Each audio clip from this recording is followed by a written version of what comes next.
If you don't know what your triggers are, if you don't know what your strengths and limitations are, if you don't know what your blind spots are, you really can't lead effectively and live a balanced, integrated life, in my view. And so that's where I feel self-awareness is really foundational.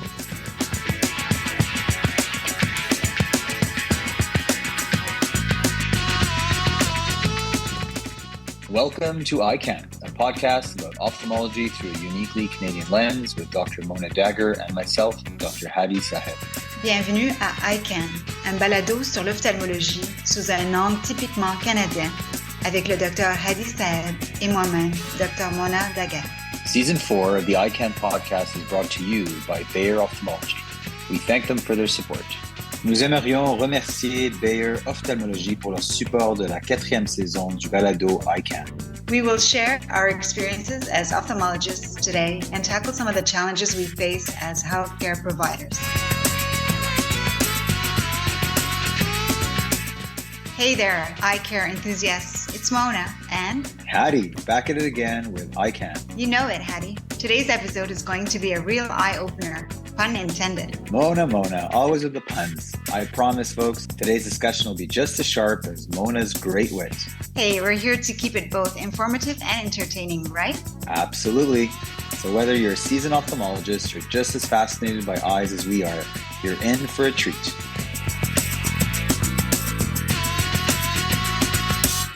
On this episode of EyeCan, we discuss what it means to be a physician leader. From empowering younger physicians to become leaders to what doctors should know about leadership. And our guest is Dr. Nina Ahuja. Dr. Nina Ahuja was born in Timmins, Ontario, and raised on the property of a gold mine in neighboring small town South Porcupine. When she graduated high school, she moved down south, where she completed her undergraduate degree at University of Waterloo.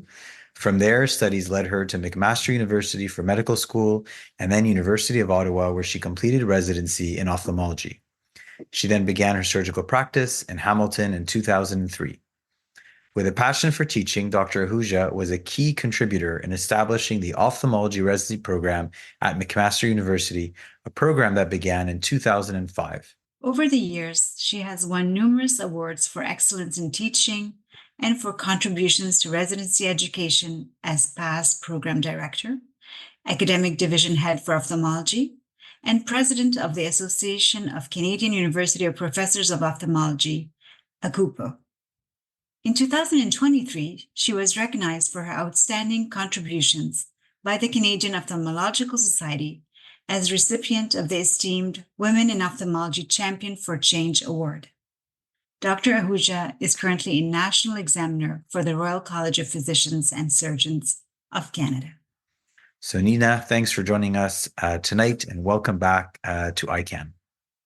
Thank you. I'm really excited to be here. So on the topic of leadership, I think most of us feel like leadership is not like a position you apply for, like to become an ophthalmologist or to become an accountant. And, leadership is also not always decided by the person. Often you're perceived as a leader. And so I'm wondering if you can tell us a little bit more about how and when you decided to pursue a leadership role and what inspired you to go down that path? That's a great question. And what you say is very true, that oftentimes we don't pick leadership, but leadership picks us. And that was very much the case in my journey. When I started practice in Hamilton in 2003, there was no residency program. I was brought in with a faculty appointment, knowing that the vision was to establish a residency program. It was just in the phases of reinstating it at the time that I joined. With that, because I came in with a faculty appointment, the role into leadership just happened, so that when the program was established, I really had a passion for surgery and developing the surgical curriculum for the residency program, and therefore became the director of cataract surgical teaching. So the leadership journey started there by the fact that I was present, I was interested, and I wanted to give back because I really appreciate what my mentors did for me. And that's when the journey started. Over the course of my career, though, it evolved simply by opportunities coming my way. And one of the things that is very common is that we're often given leadership roles because of what we've done clinically or because of what we've done research-wise, and yet we don't always have formalized training in leadership. that's something that I was fortunate to have mentors along the way, but I also saw that there are different capabilities in leadership abilities between physicians because we don't have formal training.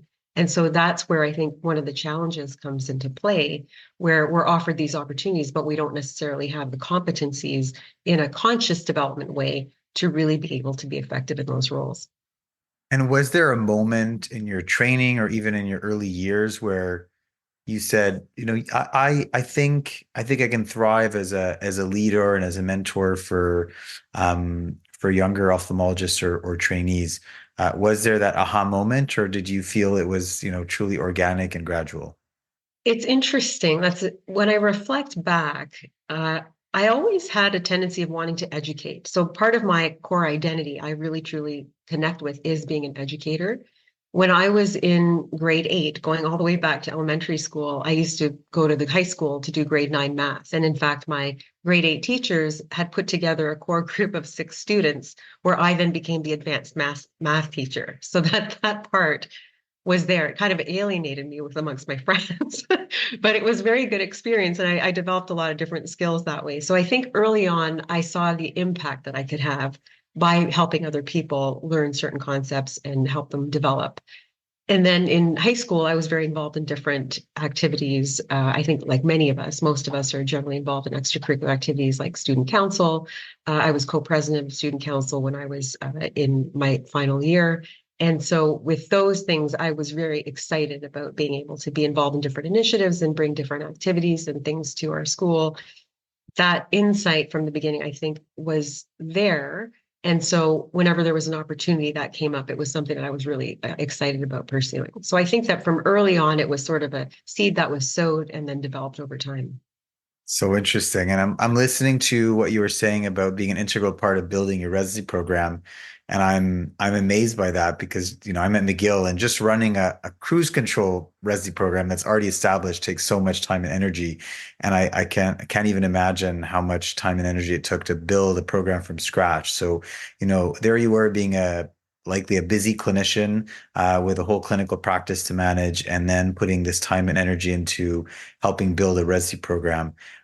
How did you feel you were able to balance your clinical responsibilities with your leadership duties as well?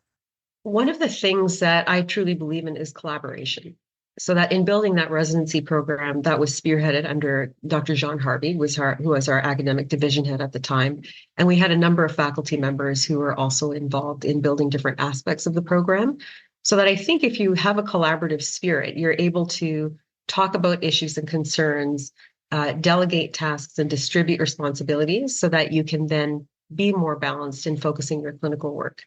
Now, as I progressed and then had more senior leadership roles where it was more directing a team or collaborating with a team as the leader, the challenges are different. The time demands are different as well. So that in those aspects, it was really about prioritizing what I felt most connected with and then adjusting my clinical load accordingly. There was a period where I was full-time clinic as well as doing these leadership roles on the side. That polarized me quite a bit. I think we all fall into that trap because we want to do everything everywhere and we want to do it in the best way. But I realized over time that that's simply not sustainable, maybe for a certain period. And so to really be able to thrive and to be able to contribute in the way that I wanted to contribute, I had to decide consciously that, okay, let's pick and choose. What do I want to focus on? What do I want to pull back on? What do I connect with most? And then with that, make decisions that would then guide the nature of my practice and how I move forward. That certainly takes a lot of insight. What do you think are the key qualities you believe every physician leader should possess? I think you hit the key word is I think having insight. I think that that self-awareness piece is absolutely essential. The challenge that I experienced and I've seen in people that I've mentored as well, though, is that we're so busy and we get so caught up in the race of everything that we're doing because we are doing so many things that it's very hard to take a pause and just sit and reflect on, what is it that I'm doing? What am I feeling? What do I like doing? What don't I like doing? And then moving forward in a conscious way. And I think I've said that word 3 times already, because I really do believe that moving our awareness into the conscious space of what we're doing becomes really key in being able to balance, being able to be an effective leader. If you don't know what your triggers are, if you don't know what your strengths and limitations are, if you don't know what your blind spots are, you really can't lead effectively and live a balanced, integrated life, in my view. And so that's where I feel self-awareness is really foundational. I like that a lot. And I wonder if we can unpack a little bit and if I can put you on the spot and ask if you can think of an example where you had this moment or you had to take a step back and have that self-awareness to say, oh, I feel like I need to change directions here because of, XYZ regarding self-awareness. Do you have any examples that come to mind where you had to do that? Yes, in fact, I have a very concrete example from recent times, in fact. So I've been a very busy clinician, heavy into education, heavy into academic leadership, clinical leadership. That's been part of my journey, and I've really enjoyed it. In those experiences, as I mentioned before, I had noticed different leadership capabilities from different leaders. I felt that there was a lack of formalized education in leadership development and wellness for our medical trainees. And so I had established an organization to deliver this type of material. That's been gaining a lot of momentum. It's called Docs Leadership. That's been gaining a lot of momentum. And I've been finding that balancing clinical with home, with family, with this initiative that's gaining momentum, I had to make a major shift because I was finding that every time I'd gain momentum on one thing, whether it would be clinically or in this initiative, it would be two steps back because the other would get very, very busy. And so recently, I've actually completely restructured my practice. I'm pulling back to very part-time so that I can actually move forward with this other initiative because I really believe in it and I believe in the need of it. That was a really challenging journey to go through. There were certain circumstances that happened that pushed me in that direction. I initially took a sabbatical, was trying to arrange some clinical support with that. Unfortunately, there were challenges with that.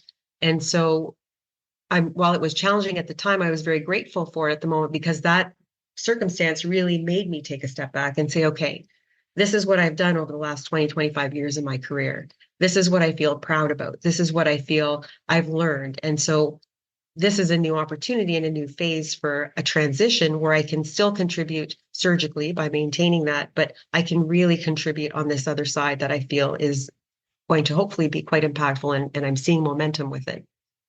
So I really needed to wrestle with my identity in it and say, what is my priority? What do I want to accomplish? What impact do I want to have?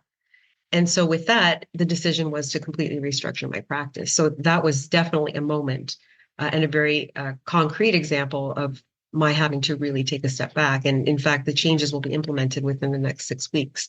And so then I shift more into the other space with clinical being very part-time. The interesting thing is the definition of leadership has shifted for me when I reflect on it as well. So that earlier in my career, it was about success. I want to get to the next thing. How can I contribute? It's almost like you're accumulating those credentials or that experience or those accolades that you feel will take you to the next level. And then as I've progressed through, I've now hit a point where those things have been wonderful and they've really established a foundation. But now I find I'm shifting more towards what long-term impact do I want to have? What legacy do I want to leave? And so I think that experience of stopping, reflecting, making those priority decisions, and then pivoting whichever direction you need to go in evolves over time so that you have to kind of honor where you're at in whatever stage and then go with it at that point. Thanks for sharing that. Wow. Going to shift gears a little bit to managing teams as a leader. Sometimes are happy times and others are not. And I'm wondering how in both good times and challenging times, how have you tried to foster collaboration and teamwork amongst the team of people that you're leading? What's really important to me is the mindset as a leader when you're dealing with teams. The definition of a leader to me is someone who is trying to really optimize and maximize the performance of the people on your team so that you have this overall mandate. And yet your objective as a leader is to understand your team members, to understand what they are interested in, what they feel they can contribute, and what their ideas are, and then to pull it all together so that you end up with this overall goal, and yet you're able to bring different pieces of the puzzle together so that everyone's doing something that they're excited about, and yet it's an overall collaboration. That's where I find that being aware of your own strengths and weaknesses becomes really important, because you then are able to help facilitate other people in identifying where they have strengths and weaknesses and blind spots. And then you can sort of direct and put those pieces of the puzzle together so that it really does form a nice whole. I feel that that's really important. And that's where the mindset of I'm here to optimize your performance and make it so that it's a shared effort that we all feel empowered and some ownership towards the project. Those are the things that I feel really do help teams come together and work very collaboratively in both challenging and in positive times. Have you found that in some of your initiatives that there are always parts of the work that need to be done that nobody wants to do? And can you share a little bit more about how you've approached those situations? Like you got 5 members on the team, each of them have strengths. You kind of allocate some of the work to them based on their strengths, and then out of, let's say, 10 tasks that need to get done to move the initiative to the next level, there's still 4 left that don't necessarily align with anybody's strengths but need to get done. Have you had similar experiences, and what have you done in those situations that can be quite tough as a leader? Yeah, absolutely. In a number of years ago, I can't remember exactly when it was, at our hospital, we were shifting to electronic medical records for our surgical area. That was something that we were very concerned about because, of course, change is very stressful. I was the physician lead representing ophthalmology outpatient surgery at that time. I basically was one who directed things. However, I also did do a lot of the work that people didn't want to do. And I say that cautiously because I don't think that you should be taking up everything that people don't want to do. I think that there are reasons people don't want to do things, and there are advantages sometimes to taking on some of those tasks. So I've got the 2 perspectives. On the one hand, you don't want to take on all the work because you can't do everything, and part of leadership is learning to delegate, but at the same time, there are certain advantages. So in that particular example, it was really about collaborating with some of the other teams. It was a very interprofessional approach that I had used, where I spoke to the nursing team and I said, okay, so what is it that you would want to know in these templates that would be created from the surgery side, and where do we integrate, and how does that come together from your perspective? Then I went to the IT team and I said, okay, so this is what I think would work well for us as surgeons from an efficiency standpoint. How does that fit for you? And then it was also for medical records, and what information do you need to know for billing purposes so that when you're applying for QVP funding or you're submitting your numbers, what helps with that? So that sometimes it's valuable to be the hub where you're addressing all the spokes in the situation, and then utilizing each spoke in a very specific way. So for example, I had gone to the subspecialists and I said, please submit your templates. These are the things that you must include. And so that became delegated. Then when that came back, I would review it. And so because I was the central hub, I was able to make sure that everything was, all the checks and balances were there. And there was some identifiable owner of the task, so that if there were concerns that arose, it was basically like, okay, you can come talk to me, and then I can go to whoever on that wheel needs to be addressed or approached, and then we can work it out. So I think that the devil really is in the details. I get phrases wrong often. I hope I got that one right. But it really is, if you miss those small key points, sometimes everything can fall apart, because those are sometimes the elements that really are what make things smooth and efficient. And as the leader, ultimately, you're accountable.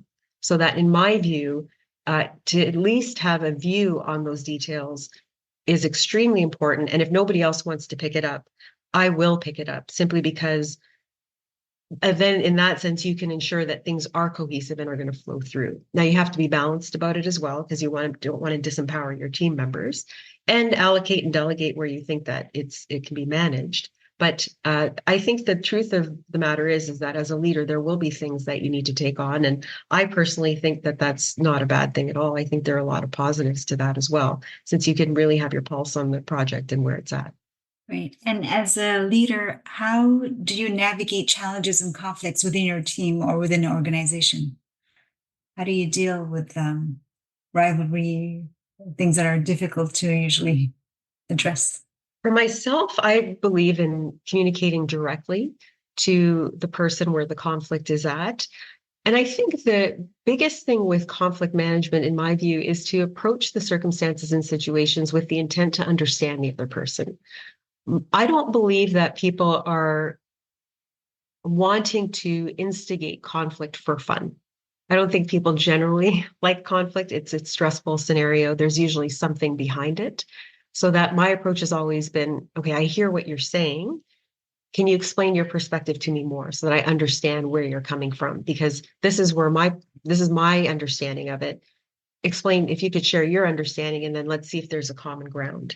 I think that everybody has different perspectives, and also we need to recognize that everyone is viewing circumstances from their own lens, so that we've all had our experiences. Those experiences impact how we receive comments, how we receive ideas, and then also how we express ideas, so that being aware that everyone is looking at it from their own lens and often has a new perspective to add, and there are benefits to differences, that can really help balance the playing field, make people feel comfortable about sharing their experiences and perspectives so that we can come to something that can work for us both or all of us and move forward with a common ground, but with more ideas on the playing field. And in your opinion, what is the biggest challenge facing physician leaders today? I think the biggest challenge is that we're becoming more polarized, in my view.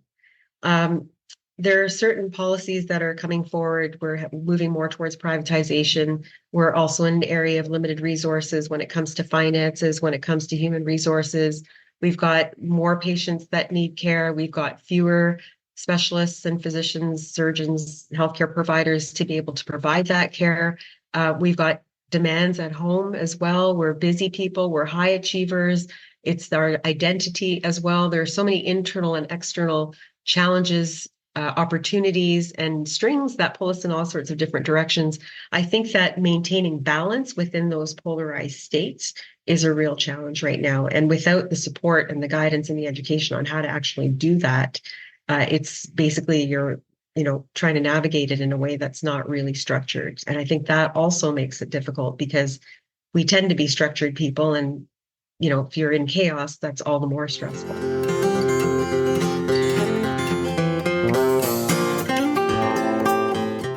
EyeCan wants to know what you think. Please send your comments on today's episode or any suggestions you may have for topics or features to communications@cos-sco.ca, and we will try to incorporate them into future episodes.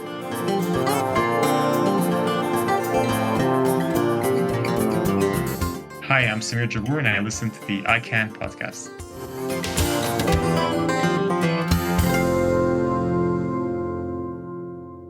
I wanted to touch on mentorship a little bit, and I feel like over the years there's been more and more programs offering mentorship support to learners. I see them in various programs across the country. The COS has a nice mentorship program for medical students, and it's always felt to me that it's useful for learners. And I'm wondering what you feel the impact is, and if you have any comments about the concrete impact for learners of mentorship programs. I believe mentorship is extremely important. Mentorship for me has been extremely valuable throughout my career. I was very fortunate to have mentorship as I started my practice, as well as, of course, in my education and residency and whatnot. The benefit of mentorship to learners really is about understanding how to navigate situations where they can leverage the experience of those who've done it before and who've surpassed it. So it's almost like you can't teach what you haven't transcended, and you don't know what you haven't transcended. So that the role of a mentor is to really provide that insight to learners. I think from a concrete standpoint, there are different measurable outcomes that are of value when it comes to mentorship. Well-being is certainly one. If you look at physician or learner well-being indices, where there are some validated tests, there are definitely improvement in scores when it comes to that. If you're looking at Also the patient satisfaction scores when learners are going through their clinical rotations and having interactions with patients, that there's definitely an impact on quality there. I think that the general well-being of learners is important. And I don't mean from simply just a mental health standpoint, but physical as well. If you're looking at psychosocial as well, there are different elements to well-being. There's some measurable indices there. And then also, I think that when you're going into practice, if you're looking at guidance from people who have been in practice for years, even from an economic standpoint, there's an impact, because you can actually learn from the experience of those who've set up a practice, for example. What's the best way to go about that? How should you be managing your team? How should you be hiring your team? How do you minimize turnover?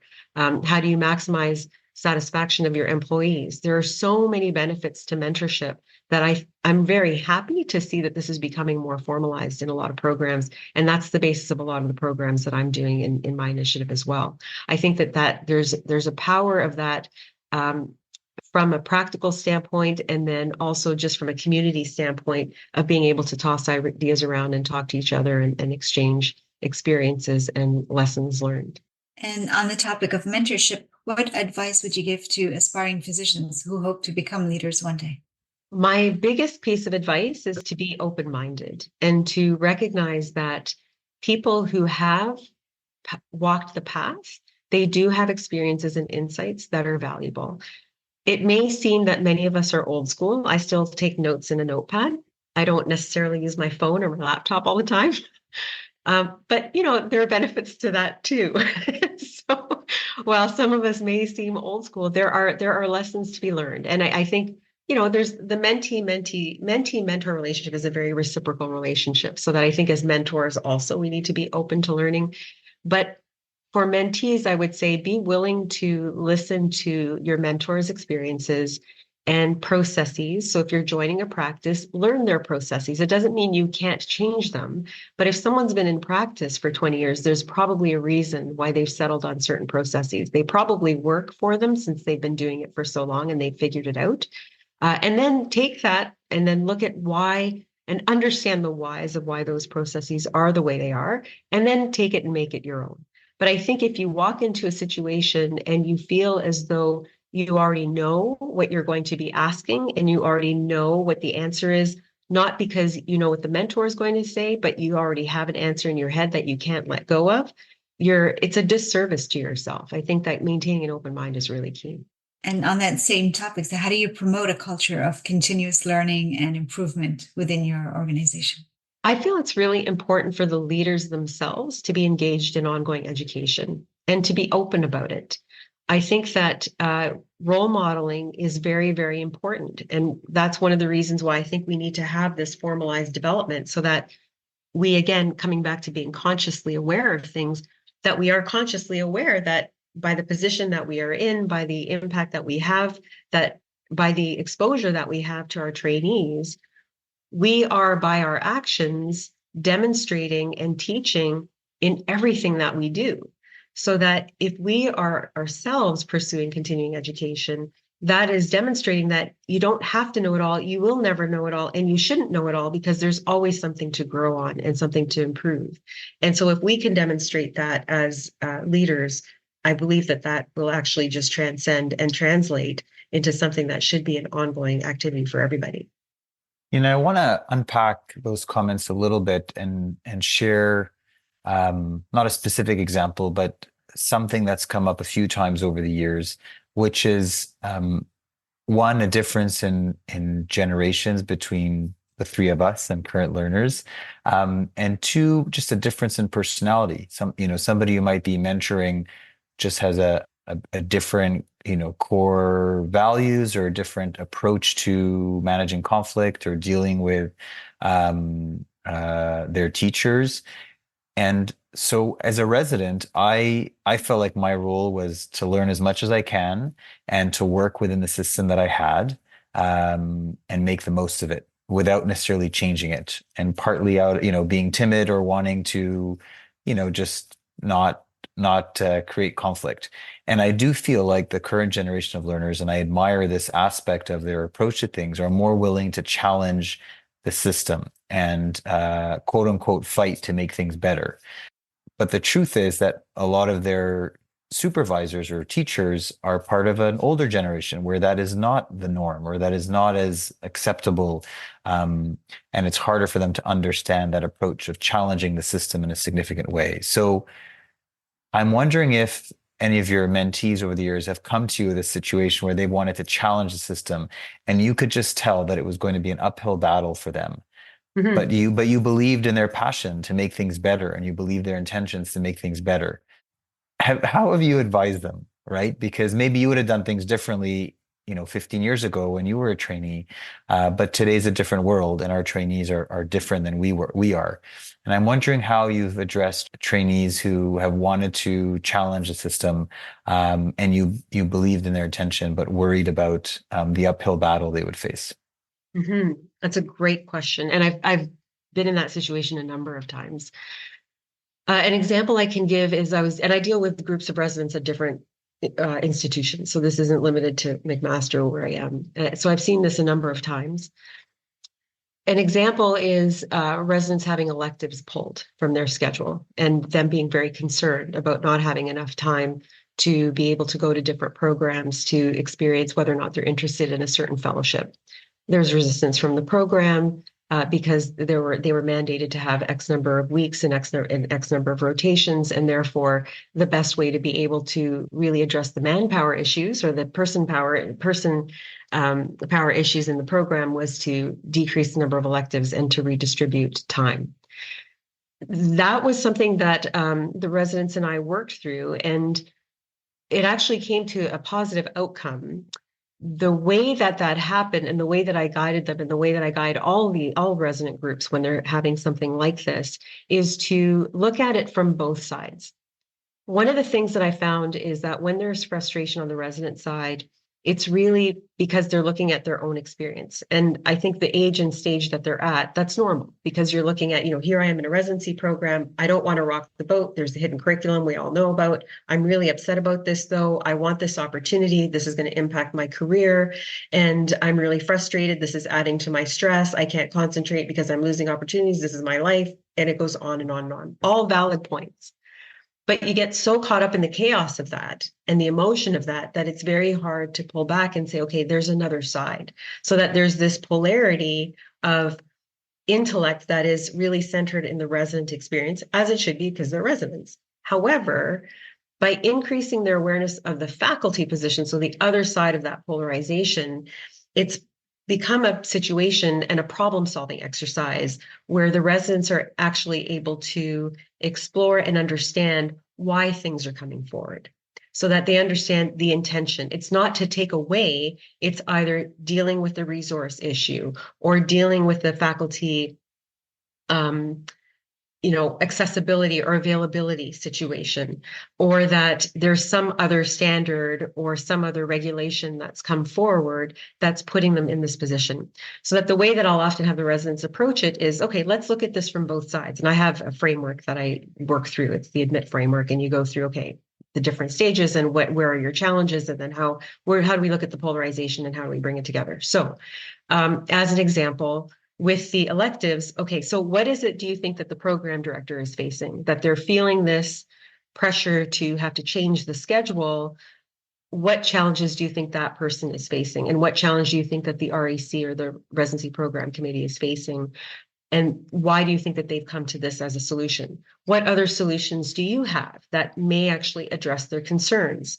Do you think that these are feasible solutions? And then for your own perspective as a resident, what is it that you're willing to accept? What is that position that, this would be your ideal, but this would be acceptable? And then how can we bridge it so that the faculty are able to move forward and you're able to move forward and come together so that there's less polarization? And what I found in those experiences is that the residents gain an appreciation for the faculty perspective because we're all trying to uphold standards. We're mandated to. And so that comes into play. And then the residents understand their position, obviously, because they're in their position, but they gain an appreciation for the complexities that are involved. That, along with having a faculty advocate, then becomes very helpful, either behind the scenes offering guidance or which I did in one particular case at one institution, and at another institution, it was basically saying, okay, we're doing this as a formal workshop.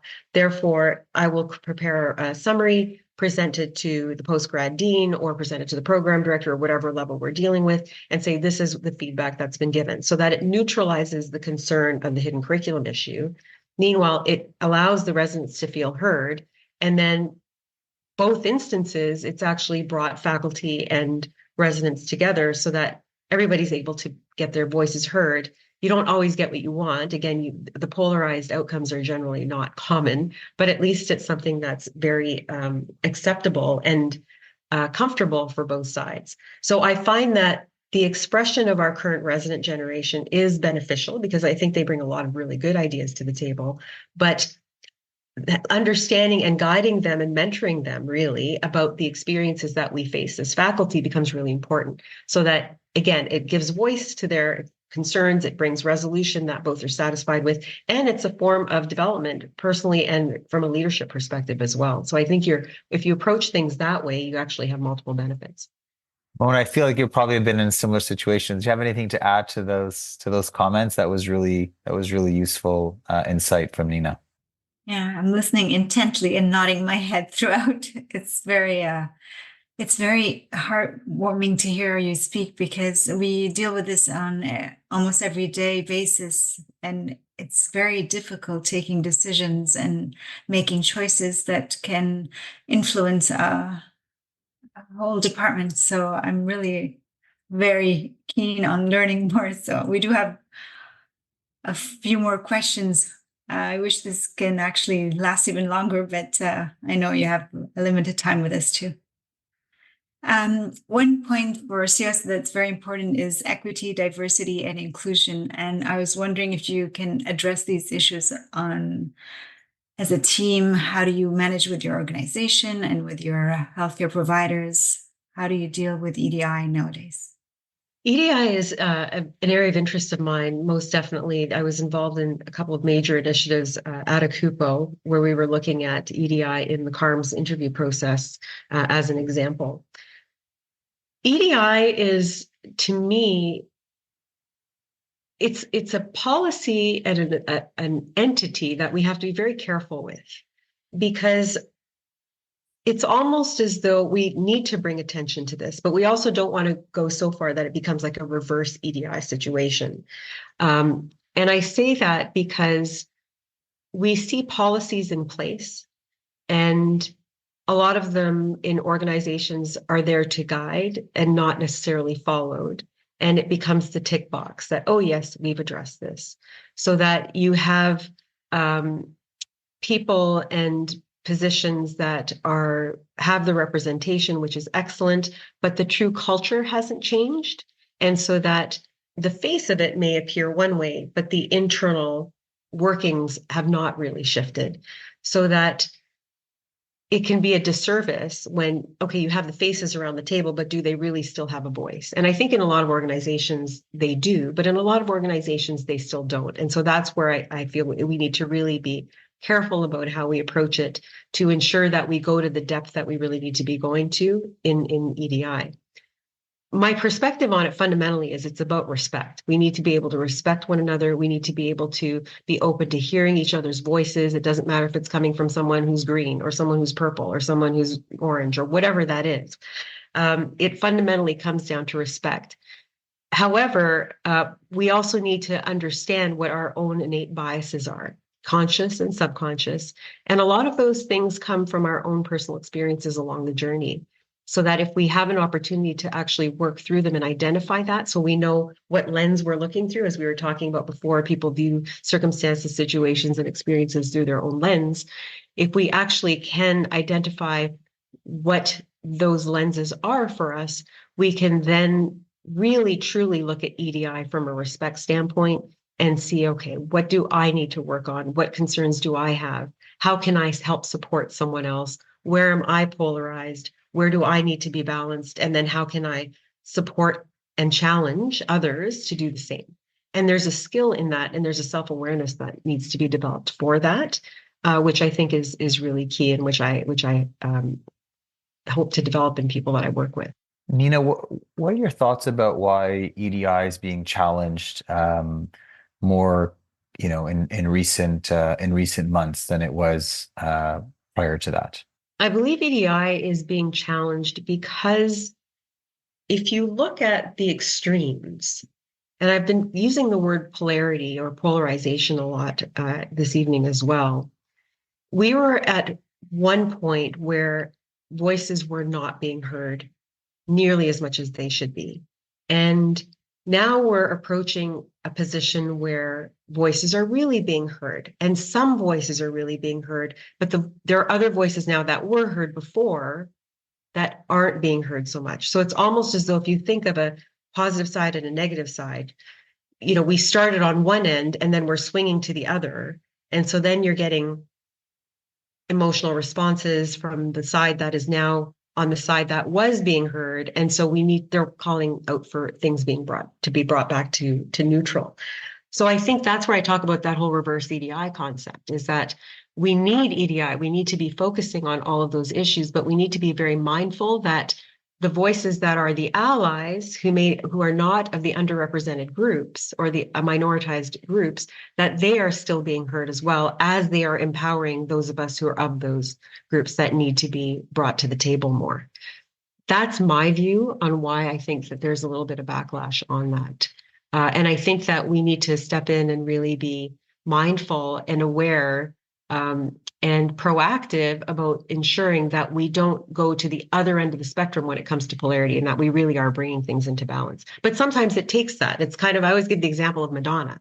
Madonna for women was like, she took sexuality and went to such an extreme that suddenly it made it okay to talk about things sometimes, whereas it was such a different thing for women at one point. So it's almost, and then things kind of come to the middle a little bit. So I'm hoping that that's what's going to happen with EDI. I bet you never thought we'd talk about Madonna in this conversation. We definitely were not expecting that tonight. Yeah. Can you tell us more about how you maintain resilience and attempt to prevent burnout in the various high pressure leadership roles that you've held? For me, it's really about trying to stay grounded. I'm very fortunate to have a really wonderful support network, very supportive husband, very supportive parents, and our family is very much about bringing up the best in each other. And so that's something that is just a fundamental principle in what we do. That is a huge source of support for me and something that keeps me very grounded. I think also being able to stop, pause, and assess, what am I doing? Where am I feeling aligned? Where am I feeling misaligned? Where am I feeling stretched? What is being compromised by my doing X, Y, Z? What am I feeling stress about? Where do I feel chaos is existing in my life? And then where do I need to balance? So for example, if we look at professional and family, those are often at odds. So the more we work, the less time we have for our family. If I'm feeling like I'm very engaged in my work and I'm feeling guilty because I don't have time to spend with my family, well, then that to me is a clue that something's got to give at work so that I can rebalance between professional or vocational and family. It's hard to do that though, because we are so busy and we're on the treadmill and work is demanding. But it's really about having to make a decision and say that these hours are protected time, no matter what. You cannot disturb it. This is going to be for my family, and this is going to be for my work. And so you do time blocking, you do different techniques to be able to manage your time. But I think, again, underlying all of that, though, is having that awareness of what are my core values? What is the most important thing to me? And I think in the hustle and bustle of everything that we do, we get lost in the momentum of it all. And you can very easily lose yourself in all of that. So that it's very important to have those touch points to be able to take a look at what's happening in your world and to then decide what's out of balance and what needs to be rebalanced. And that's a constant work in progress. I'm not perfect at it either. I'm, in my determining that, okay, I need to really step back my practice. That's because I had hit such a level of chaos and I was feeling like, okay, I'm not able to enjoy my family the way that I want to. Something has to change. That's really what, made such a strong pivot. And then again, circumstances around me just followed through and supported it so that I knew it was the right move for me. What's really interesting about the way you answer that, Nina, typically the answer to that question is, exercise, walk, connect with nature, meditate, sleep well, all of which are phenomenal approaches to, preventing burnout. But what's clear to me is that the core of your approach to this is making sure that you're, where you're allocating time is aligned with your core values.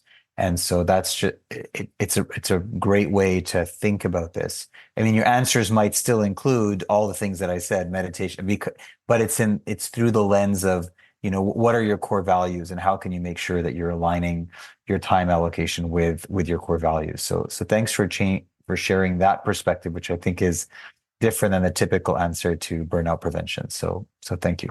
No problem. And I think a good way to think of it is, and this is one of my mentors or one of my coaches in the realm of docs and leadership has shared with me, is there's a difference between a tactic and a strategy. So that the tactics support the strategy. The strategy is to be in alignment.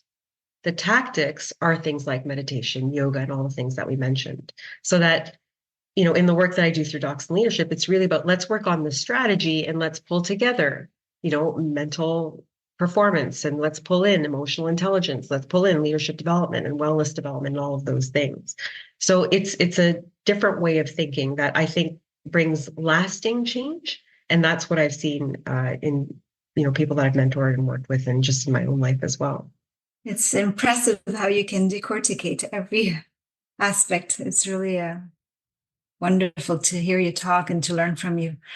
In leadership roles, we do have a lot of stressors too. And for example, having a position where you manage a hospital or a program, sometimes the impact of healthcare policy and regulation takes a toll.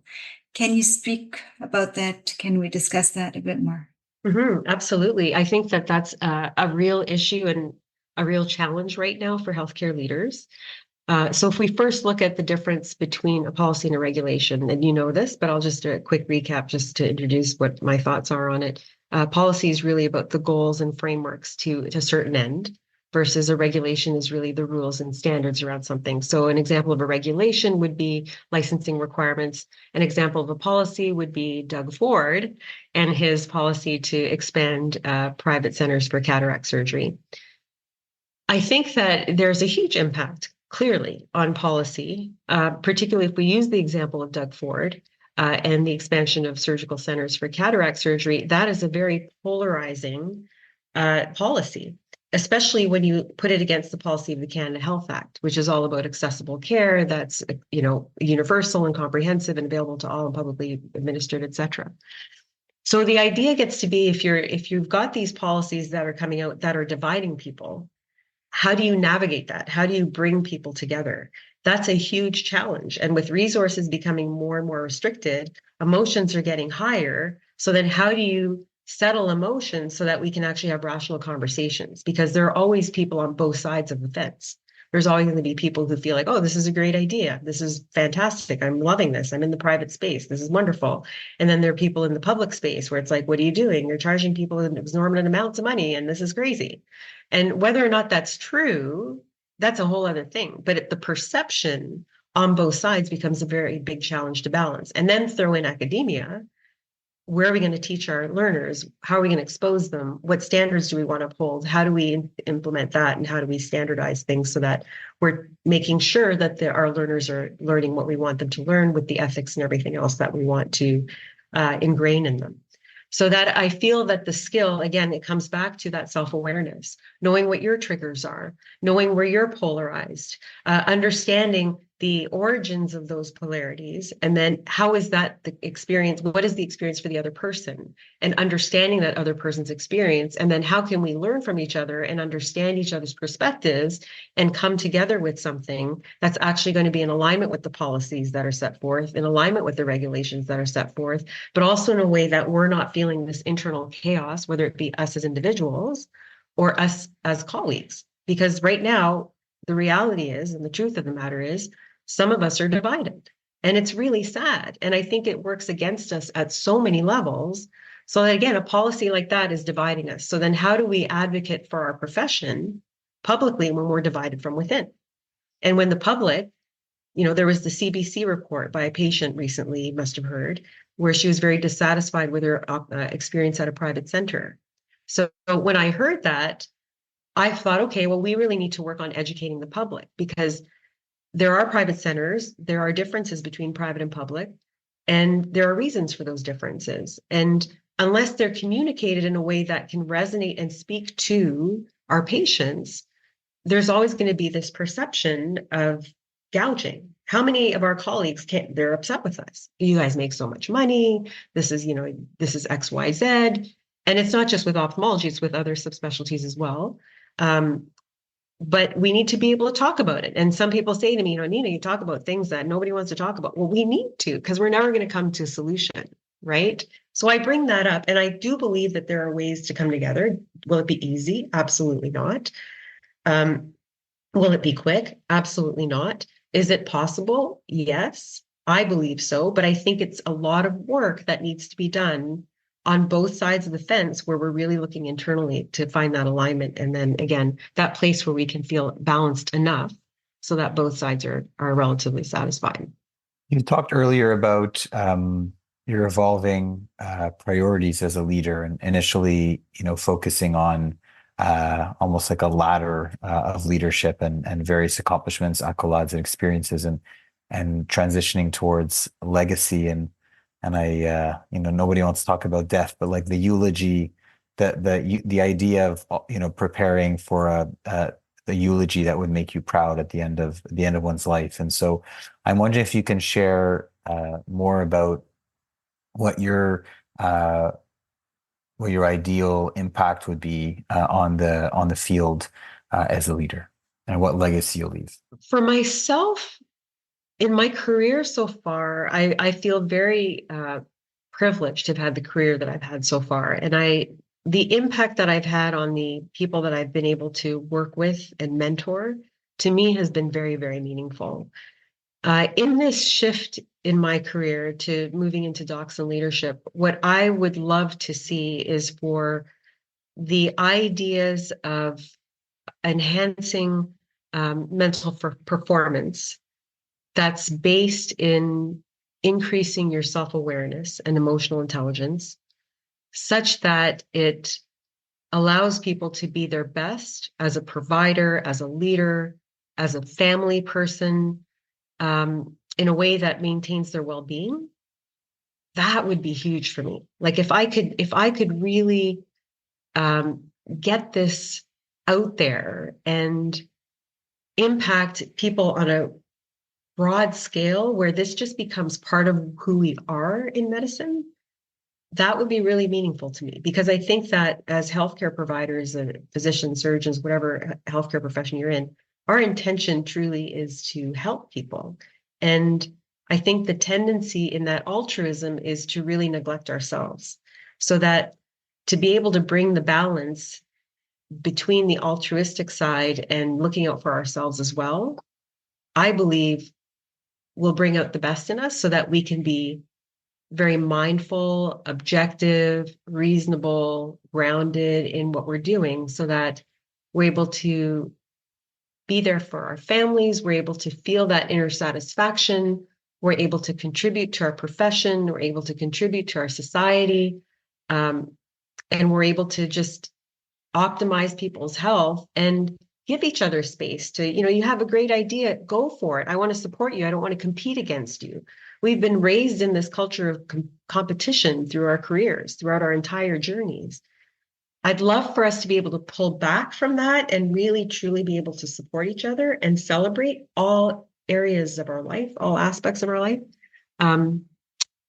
through this work that really is about increasing your self-awareness fundamentally and being in alignment with who you are.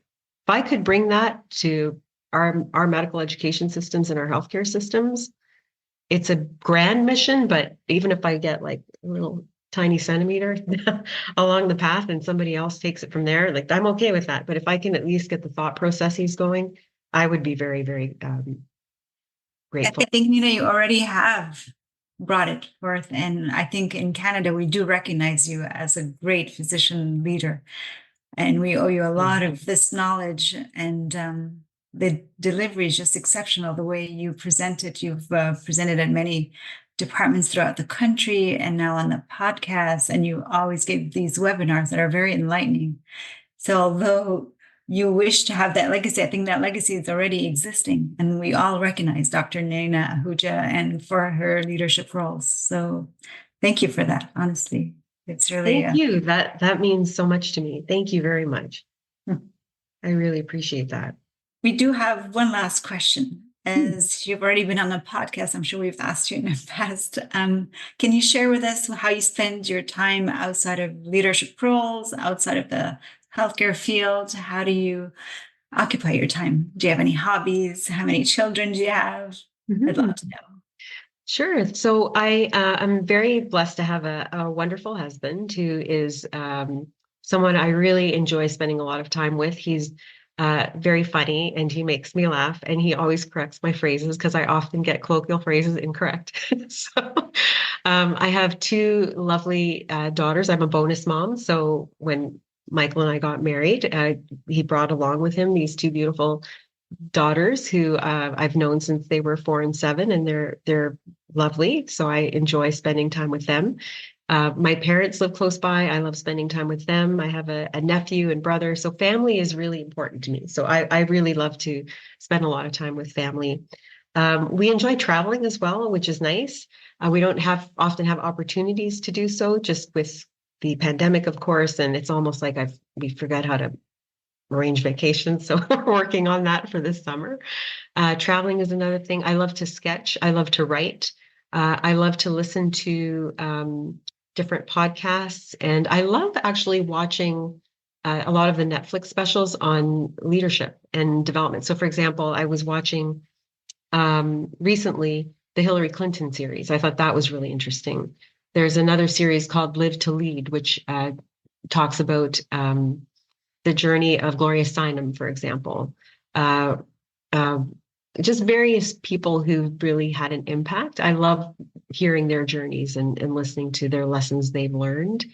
And so to me, things like that offer some growth and relaxation. We also like watching stand-up comedy specials and going to the theater, things like that. So there's a nice balance, I feel, and I'm hoping that going to the gym will be something that becomes more of a routine.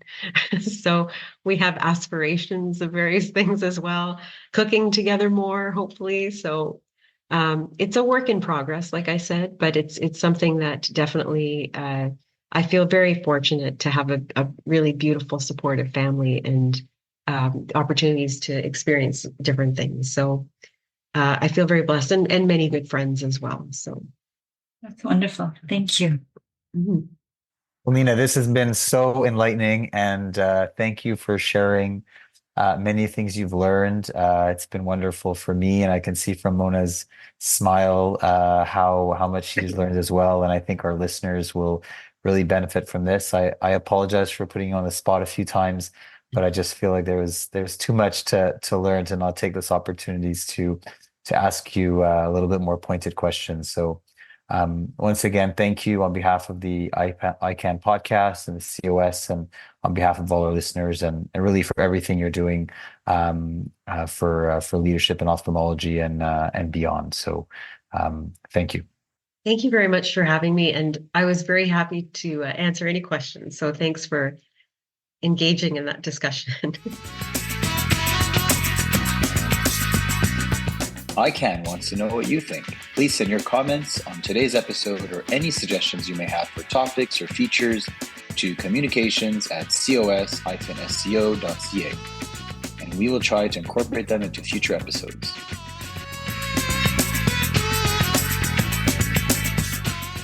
Season 4 of the EyeCan Podcast is brought to you by Bayer Ophthalmology. We thank them for their support. Nous aimerions remercier Bayer Ophthalmologie pour leur support de la 4e saison du balado EyeCan. Thank you from the Canadian Ophthalmological Society. EyeCan is written and directed by Kim Tytler and produced by John Allaire from Allaire Strategic Works. EyeCan is available on Apple, Spotify, and Google platforms, and of course, through the COS Practice Resource Center. Some episodes this season will include relevant links and show notes, so be sure to check episode descriptions to learn more. Thank you for joining us this week. We look forward to bringing you more episodes.